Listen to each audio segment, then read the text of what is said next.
दोस्तों, ये एक ऐसे इंसान की कहानी है जो कि टाइम ट्रैवल करके 1958 से 2006 में आ पहुंचा। लेकिन जब उस शख्स से उसकी उम्र और एड्रेस पूछा गया तो ऐसी इंफॉर्मेशन सामने आई जिसने इन्वेस्टिगेटर्स को हिला कर रख दिया था, क्योंकि आज से पहले किसी ने भी ऐसा कुछ एक्सपीरियंस नहीं किया था।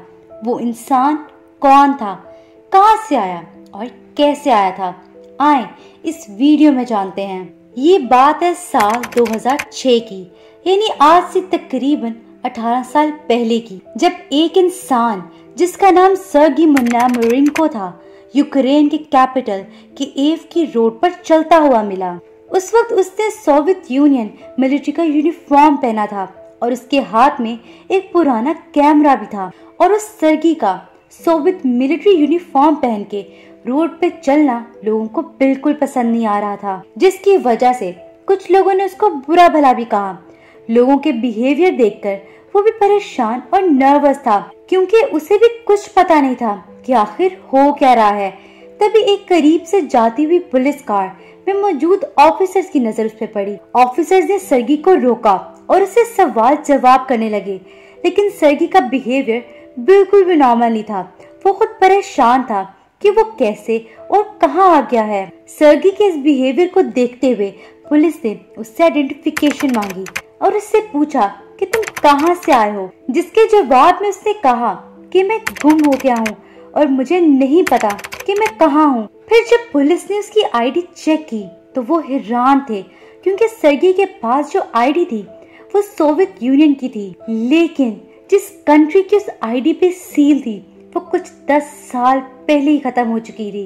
यूक्रेन 1991 में आजाद हुआ, लेकिन उससे पहले यूक्रेन भी सोवियत यूनियन का पार्ट था और इस तरह की आईडी सोवियत यूनियन के वक्तों में बनाई जाती थी और इस तरह की आईडी काफी सालों पहले ही बनना बंद हो चुकी थी। दूसरी हैरानकुन बात ये थी कि उसकी आईडी पर डेट ऑफ बर्थ 1932 की थी, लेकिन इस हिसाब से उसे तो तकरीबन 76 साल का होना चाहिए था, लेकिन फिर भी दिखने में वो तकरीबन 20 से 25 साल का लग रहा था। हाँ, अगर उसकी एज उसकी आईडी से मिलती, यानी अगर वो बुजुर्ग होता तो इतना हैरत अंगेज मसला नहीं होना था। लेकिन सोवियत यूनियन की आईडी पर सील एंड उसके नेम एंड पिक्चर के एग्जैक्ट मैच होना किसी मोजे से कम नहीं था। और उस आईडी के मुताबिक सर्गी कीव में ही पैदा हुआ था, जो कि यूक्रेन की एक सिटी है, जो कि उस वक्त यानी 1932 में सोवियत यूनियन का हिस्सा था। यूक्रेन पुलिस ने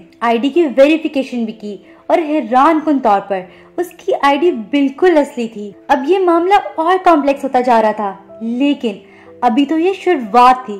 फिर ऑफिसर्स ने सर्गी से पूछा कि वो किस साल में है, जिसके जवाब में उसने कहा 23 अप्रैल 1958। सर्गी की इन बातों को सुनकर पुलिस वाले उसको पागल समझने लगे, क्योंकि किसी को समझ नहीं आ रहा था कि असल में हो क्या रहा है और सबको सर्गी की बातें फजूल लग रही थी। काफी टाइम इन्वेस्टिगेशन के बाद पुलिस ने सर्गी को 2 ऑप्शंस दिए, या तो वो मेंटल हॉस्पिटल में एडमिट हो जाए या फिर जेल चला जाए, क्योंकि पुलिस को ये भी शक था कि सर्गी कोई स्पाई है। सर्गी ने हॉस्पिटल जाने का फैसला किया, जहाँ उसकी मुलाकात डॉक्टर पॉल क्रैकॉव से हुई। पुलिस ने डॉक्टर को पूरी स्टोरी बताई, जिसके बाद इन्वेस्टिगेशन के लिए डॉक्टर पॉल सर्गी को अपने ऑफिस में ले गए। डॉक्टर का रूम सिंपल था, दीवार पर सर्टिफिकेट्स एंड बुक्स शेल्फ पर पड़ी हुई थी। इसके अलावा कुछ प्लांट्स भी थे। यहाँ सर्गी हर चीज को बहुत गौर से देख रहा था, जैसे कि एक छोटा बच्चा नई दुनिया को पहली बार देख रहा हो। डॉक्टर के पूछने पर सर्गी ने बताया कि वो 16 जून 1932 को पैदा हुआ था, और वो इस बात पर जोर देने लगा कि वो सिर्फ 25 साल का है। लेकिन डॉक्टर के लिए इस बात को मानना तकरीबन नामुमकिन था, क्योंकि करंट ईयर 2006 का था और इस हिसाब से उसे तकरीबन 74 साल का होना चाहिए था। सर्गी ने डॉक्टर को बताया कि उसे फोटोग्राफी से बहुत प्यार है और यही वजह है कि उसका कैमरा उसके साथ है। इसके बाद डॉक्टर ने सर्गी को कहा कि मुझे पूरी कहानी बताओ कि तुमने टाइम ट्रेवल कैसे किया, क्योंकि मैं तुम्हारी कहानी जानने में वाकई में इंटरेस्टेड हूँ। जिस पे सर्गी ने कहा कि एक दिन उसने केव सिटी को एक्सप्लोर करने का प्लान बनाया और उससे अपना कैमरा भी साथ रख लिया क्योंकि वो सिटी की बहुत सी तस्वीरें लेना चाहता था। लेकिन जैसे ही मैं बाहर आया, मुझे एक बेल की शक्ल वाली चीज आसमान में उड़ती दिखाई दी जो बिल्कुल भी नॉर्मल नहीं था।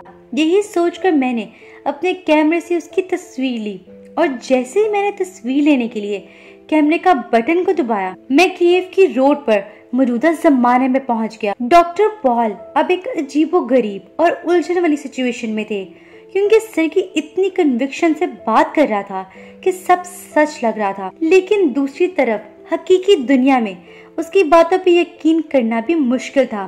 डॉक्टर पॉल के जहन में बहुत से सवाल थे जिसका जवाब मिलना मुश्किल था। इस कहानी के चलते हुए डॉक्टर पॉल ने सर्गी के कैमरे को डिटेल में एग्जामिन किया, जिससे पता चला कि वो एक पुराना यशीमा फ्लैक्स कैमरा था और इस कैमरे में जो फिल्म यूज हुई है वो 1970 में बनना बंद हो चुकी थी।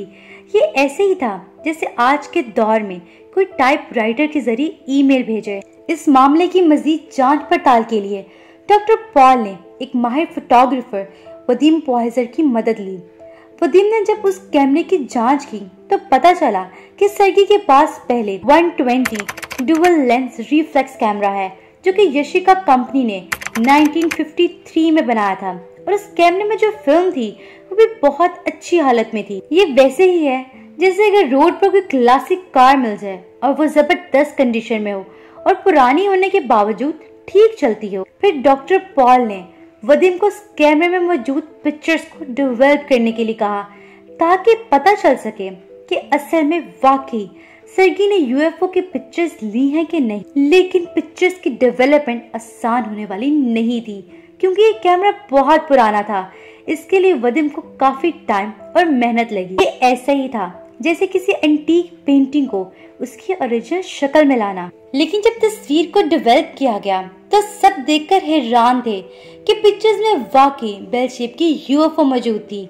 बाकी तस्वीरों से भी ये जाहिर हो रहा था कि सर्गी 1950 में केएफ की रोड्स पर मौजूद था और एक तस्वीर में उसके साथ तो लड़की भी थी जो कि 1956 में एक बिल्डिंग के बाहर की थी।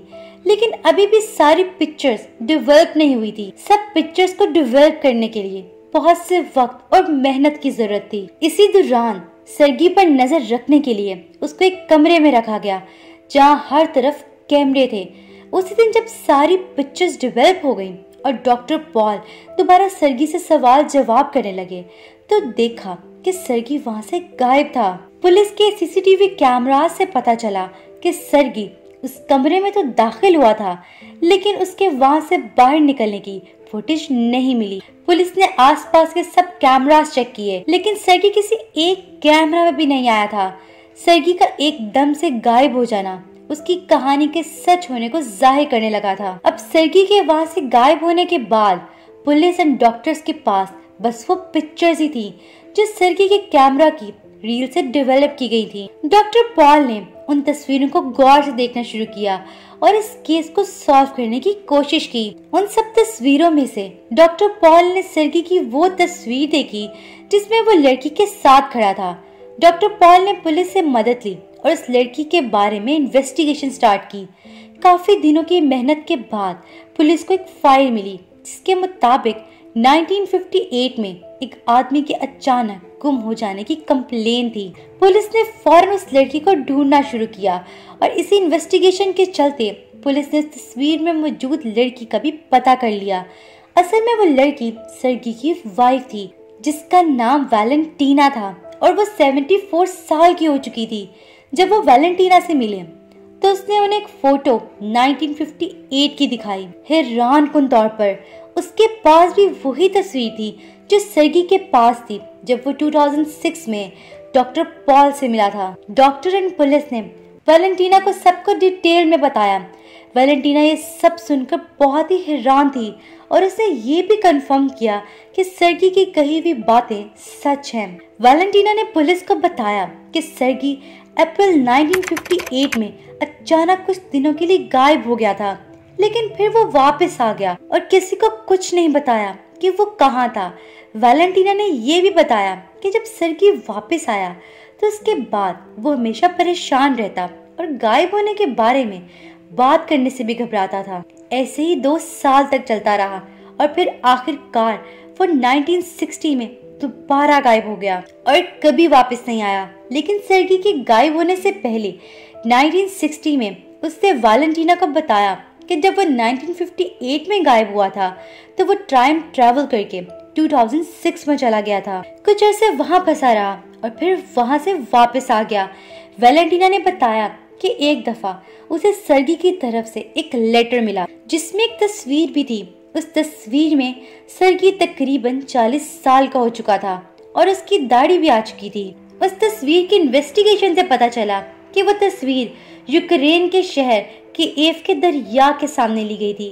लेकिन उस तस्वीर के बैकग्राउंड में बहुत सी लंबी लंबी इमारतें भी थीं। लेकिन उस मौजूदा वक्त में कीव में इस तरह की बिल्डिंग नहीं थी, जिससे साफ पता चल रहा था कि ये तस्वीर फ्यूचर में ली गई है। ये सब कुछ पुलिस के लिए बहुत हैरानकुन था और अभी तक इस केस का कोई हतमी फैसला नहीं निकला था। दोस्तों, आपको क्या लगता है, क्या ये मुमकिन है कि सर्गी फ्यूचर में जा सकता था और क्या उसने पास में कम्युनिकेशन का तरीका भी ढूंढ लिया था? कमेंट्स में जरूर बताएं। और हाँ, अगर आपको हमारी वीडियो अच्छी लगी है तो हमारे चैनल को सब्सक्राइब जरूर करें।